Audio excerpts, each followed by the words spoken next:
Bueno, seguimos aquí con buena musiquita navideña y precisamente para hablar de la Navidad quisimos invitar al doctor Carlos Alberto Sánchez. Él es facilitador de la Escuela de la Magia del Amor y también abogado. Buena mezcla. Bienvenido. Muchas gracias, Andrea. Querido Carlos, que estés aquí con nosotros. Y este es un tema muy apasionante y los televidentes estarán preguntando, ¿cómo así que la Escuela de la Magia del Amor? Arranquemos por lo primero. ¿Qué es la Escuela de la Magia del Amor? La Escuela de la Magia del Amor es una maestría en amor para quienes no necesitan sufrir más. Con esta escuela aprendemos a desarrollar todas nuestras virtudes internas. Es una ciencia, no es una religión, es más bien parecida a una filosofía.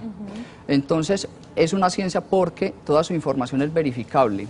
No se trata de agregar nuevas creencias a las que ya tenemos, entendiendo por creencia información no verificada. Se trata es de recibir una información y aplicarla y verificarla con resultados. Estos son resultados a nivel de felicidad, es decir, de no sufrimiento, como paz interna, es decir, actuar en lugar de reaccionar, también como servicio incondicional y capacidad de amar. Eso a nivel interno y a nivel externo, esos resultados se miden como adaptación al lugar en el que me encuentro, es decir, no buscar huir de ese lugar, la salud, tener una salud perfecta, los recursos económicos, manejar prosperidad y abundancia, es decir, si aplico esta información y obtengo buenos resultados económicos, eso me está indicando que toda esta información es de sabiduría. Y obviamente también las relaciones, la parte de las relaciones a todo tipo, familiar, filial, de pareja, de amistad, a nivel de sociedades, comercial, etcétera. Entonces, esta es la información de la escuela. La Escuela de la Magia del Amor, ¿nació dónde? ¿Quién fue su pionero, su gestor? Y tengo entendido que fue hace unos años y todavía sigue actualmente con vigencia. Sí, esta información, la primera persona que la transmitió fue Gerardo Smedlin Torres. Él es colombiano, hijo de alemán y colombiana. Él nació en Chía, vivió toda la vida en Tabio, Cundinamarca. Desde la década de los 80 le empezó a transmitir esta información, una información supremamente sabia. Viajaba a diferentes ciudades en el país, Cali, Medellín básicamente, y el eje cafetero. Él murió ya hace varios años, 4 o 5 años, y quienes éramos sus discípulos, algunos de los discípulos, hemos seguido transmitiendo esta información. Estamos en Navidad y todos buscamos darle un sentido a la Navidad, a esta época tan especial del año, además porque son días en los que se tejen energías muy especiales. ¿Cuál es el sentido que cobra la Navidad a través de la magia del amor? Sí, la Navidad en primer lugar es un ritual. Entonces ese ritual se compone de unos elementos externos, pero no debemos quedarnos con esos elementos externos meramente, sino ir a su significado, a la simbología que tiene, que es muy profunda. Entonces la Navidad empieza con lo que es la fiesta de la Inmaculada. Inmaculado quiere decir limpio, transparente, sin mancha. Entonces eso se refiere básicamente a la preparación mental que debemos hacer. Es decir, a ir trabajando pensamientos limpios, lo que se llama pensamientos purificados. Hay una confusión con eso y es que normalmente se entiende que un pensamiento limpio es el que no tenga nada que ver, por ejemplo, con sexo, y es por el tabú que la cultura le tiene al sexo, pero realmente no tiene nada que ver con eso. El sexo es una creación divina, perfecta y necesaria como todo en el universo, y obviamente es creación de Dios, no es creación ni del hombre, ni del diablo, ni nada de eso. Entonces, los pensamientos puros limpios se refieren a dejar a un lado el egoísmo, la envidia y toda la otra serie de limitaciones que muy bien conocemos. Entonces esa es la preparación mental que vamos haciendo a nivel personal. ¿Y esa viene con el día de la Inmaculada? Sí, eso arranca el día de la Inmaculada. ¿Cuándo es el día de la Inmaculada? Se celebra hoy y mañana, precisamente. Entonces es la coincidencia pues de que hoy estemos hablando de este tema, es muy bonito. Entonces arrancamos desde ahora esa preparación hasta la Navidad. Entonces vamos preparándonos mentalmente, ¿para qué? Para el nacimiento del niño Dios. Ahora, el niño Dios tradicionalmente se ha entendido, se ha asociado únicamente con Jesús. Pero resulta que el niño Dios lo llevamos cada uno dentro, porque todos somos hijos de Dios. Todos llevamos un niño Dios adentro, un niño que está en gestación. No ha nacido todavía, pero es necesario trabajar en nosotros mismos para preparar esa gestación y que pueda darse el nacimiento de ese niño Dios. Hablábamos de los pensamientos que se deben de tejer a partir, obviamente durante todo el año, pero esto es una época muy especial para uno entrenarse, ¿cierto? Y a partir de hoy y mañana, que es el Día de la Inmaculada, son los pensamientos positivos los que se deben de empezar a tener en nuestra mente, obviamente. ¿Qué otro tipo de preparación se debe hacer? Me imagino que física y espiritual para la llegada del niño Jesús. A ver, hay una sugerencia para esta época hasta el 6 de enero y es hacer, bueno, por un lado lo que se llama ayuno, pero básicamente el ayuno no es simplemente la parte alimenticia, sino que es el ayuno a nivel mental. Ese es el verdadero ayuno y es mantener estos pensamientos de elevada energía. Entonces nos podemos ayudar con ciertas actividades como es levantarnos temprano en la mañana, durante un día entero que podamos estar en casa o sin demasiada actividad, podemos comer frutas durante todo el día de un solo tipo de fruta. Eso es lo que llama una cura de frutas. Y entonces eso permite hacer una limpieza muy interesante, muy importante en el organismo. Acostarnos temprano y meditar, hacer meditación durante todo el día, pues quienes practiquen yoga o cualquier otro tipo de meditación como la trascendental, en fin.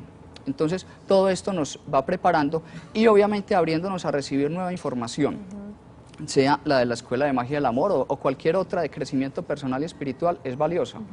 Es como una apertura frente al universo.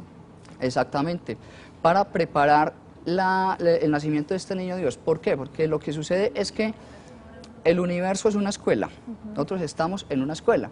Entonces en una escuela pues hay maestros y a los alumnos se le ponen tareas, nosotros somos los alumnos. Entonces esas tareas pues obviamente se relacionan con temas que no manejamos completamente. Entonces imaginemos a unos niños en una escuela, estos niños los maestros les ponen tareas.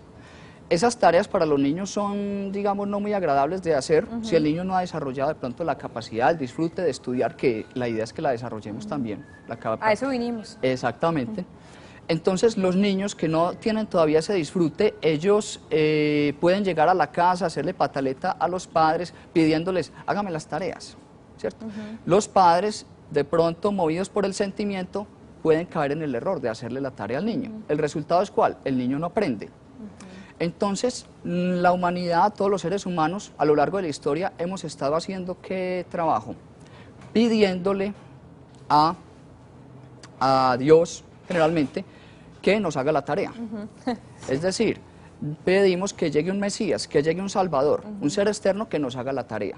Entonces, que lave nuestros pecados, entendiendo ahí por pecado simplemente errores, nada más, sin ponerle ningún otro contenido ni ponerle más carga. Simplemente los pecados son errores, conductas equivocadas, y conducta equivocada es la que trae resultados insatisfactorios. Entonces, la humanidad siempre lo que ha hecho es pedir que venga un Mesías, ¿cierto? Y entonces, en el caso de Occidente, pues ese Mesías lo ve en Jesús, que es, sin duda, pues un gran maestro. Pero entonces ese maestro, él no ha venido a hacernos la tarea. Él no vino a hacernos la tarea, Él no vino a limpiar nuestros pecados, ni a salvarnos, porque nadie salva a nadie. Cada quien se salva a sí mismo. Y cada quien limpia sus propios pecados, sus propios errores.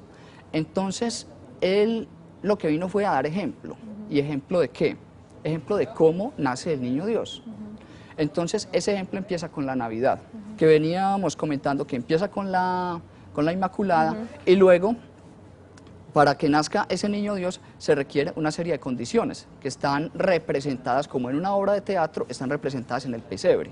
Entonces, ¿el pesebre qué es? El pesebre es un lugar pues, donde habitan bestias, animales, y como tal pues, se mantiene sucio, ¿cierto? Lleno de estiércol, en fin.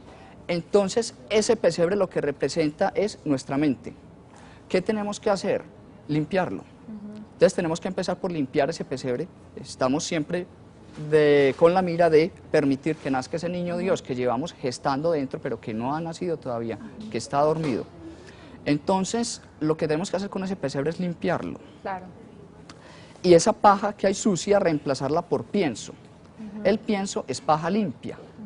Entonces, se asocia obviamente ese pienso con los pensamientos limpios, y la similitud que hay entre pienso y pensamiento no es gratuita. Entonces, preparamos con pienso, con paja limpia, y luego de eso entran en acción lo que son pues, dos principios universales, que es el principio masculino y el principio femenino, indispensables para cualquier creación. El principio masculino se caracteriza por ser emisor de energía.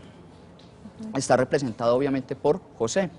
Entonces, este principio masculino es activo, y el principio femenino es receptor de energía. Es un principio pasivo representado por María. Entonces, entran en conjunción estos dos elementos. En nosotros, ¿cómo están representados esos elementos? Básicamente, la parte masculina es la información que percibimos por todos los medios, por ejemplo, esta información que estamos compartiendo hoy. Entonces, esta información es de característica masculina, y entonces nosotros lo que hacemos es poner nuestra mente en femenino para que reciba esa información, para que sea receptiva. Claro. Entonces, luego de que están esos dos elementos, ¿qué tenemos también ahí en el pesebre? Tenemos un burro. Un burro que es un animal que caracteriza la terquedad. Cierto. Entonces, esa terquedad es propia del ego. El ego entendido como sistema de creencias, como información no verificada. Como lo que nos hace infelices. Sí, con lo que nosotros nos hacemos infelices a nosotros mismos. Es importante esa diferencia para no seguir nosotros responsabilizando a otros elementos, que es que me hace infeliz otra persona, o mi pareja, mis amigos, mi familia, en fin, o incluso mi cuerpo, si tengo dolencias físicas. No, soy yo quien me hago infeliz con cualquier otra cosa que sucede afuera. Entonces, ese burro es la terquedad, es el ego, que es sistema de creencias, repito, y ese burro entonces hay que aprender a domarlo. ¿Cómo lo domamos? Con el buey. ¿Qué representa el buey?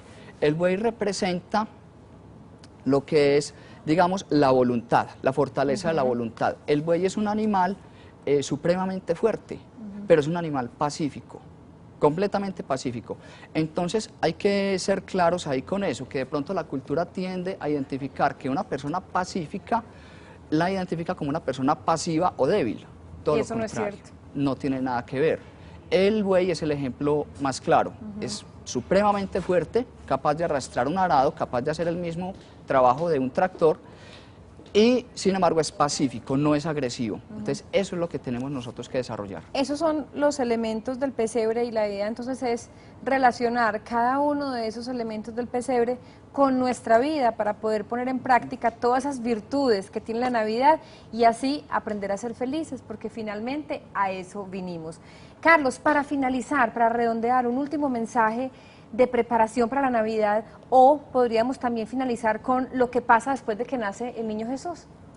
Sí, hay otros elementos que quedan pendientes que puede servir para que reflexionemos sobre ellos, el significado también de los Reyes Magos, de los regalos que ellos traen, de las ovejas, todo eso tiene también su significado, pero lo importante es que nos demos cuenta que el nacimiento del niño Dios, ese niño Dios que se está ahí, cuyo nacimiento se está representando, no es el de un ser llamado Jesús hace 2000 años, no, eso simplemente fue una representación, una ejemplificación. Miremoslo, sintámoslo cada uno como un evento propio, porque realmente de eso es de lo que se trata. Entonces, a vivirlo como una vivencia propia y a prepararnos para ella durante esta época y a seguirlo trabajando durante todo el año. Qué bien. Carlos Alberto, gracias por estar con nosotros, por compartir con nosotros la información de la Escuela de la Magia del Amor, porque la idea es ser felices y obviamente en esta Navidad, ¿por qué no? Empezar a entrenarnos en esa felicidad y ¿quién quita? Obviamente, por lo menos si uno lo intenta, le puede ir bien. El problema es no intentarlo. Claro que sí. Gracias. Gracias a ti, Andrea. Y muy buenas tardes a los televidentes. Que sean muy felices en esta Navidad. Esa es la idea.